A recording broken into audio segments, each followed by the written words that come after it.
به نام خداوند بخشنده و مهربان. و بعد السلام علیکم دوستان عزیز و گرامی. بینندگان ارجمند، امکان دارد خداوند به بعضی بندگان عافیت و تنومندی بخشد، برار و هوشمندی دهد که صاحبی کار و درآمدی خوب باشند در زندگی و توانگر و مالدار گردند و اینچنین صاحبی مال و منصبی باشند و در اطراف چنین شخصان با برار و موفق و دارای امکانیت‌های بیشتر امکان دارد خداوند بعضی ضعیفان و بیچارگان و محتاجان را نیز قرار دهد، چه در محیط عائله آنها، چه در محیط خویش و تبارشان و چه در کوچه آنها، چه در شمار همسایگان آنان، ضعیفان و بیچاره‌ای که از بعضی امکانات محرومند. و این نفری که دوستان عزیز صاحب امکانات وسیع است، هوشمند است، با برار است، موفق است، خداوند از فضل و انعامش برای او امکانات بیشتر عطا کرده است، چون به آن بیچارگان و ضعیفان نیکی می کند، خوبی می کند، مال و خرج برایشان می کند،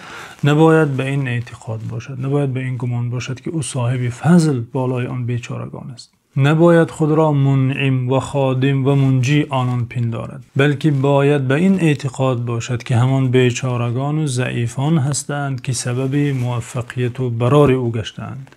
یعنی خداوند عزوجل رزق آن ضعیفان و بیچارگان و محتاجان را در دست این نفر قرار داده و به این بندش فضل و انعام عطا کرده، او را شخص موفق گردانیده، برای او برارها بخشیده تا آن بیچارگان رزقشان را از دست او خورند. در این مورد پیامبر صلی الله علیه و سلم در حدیثی که آن را امام بخاری روایت کرده فرمودند: هل تنصرون و ترزقون الا بضعفائکم.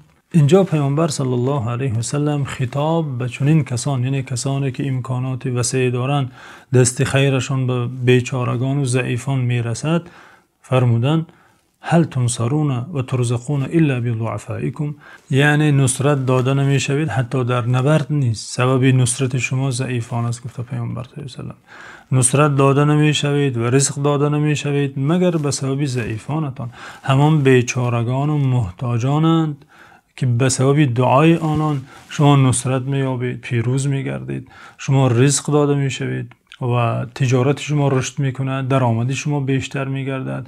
دعا و برکتی وجود آنان است که شما به این مقام و منصب و به این حالت خوب مادی و به این امکانات وسیع رسیده اید. بنابراین به آنان به چشم کم ننگرید، آنان سبب رزق و روزی و سبب رشد کار شما هستند.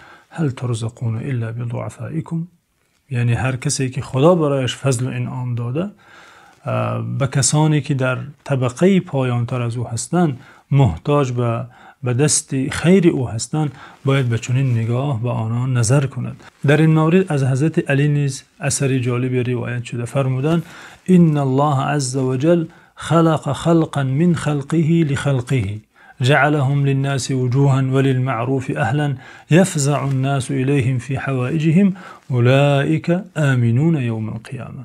خداوند عزوجل بندگان را آفریده به خاطر بندگان دیگری، برای خدمت بندگان دیگری.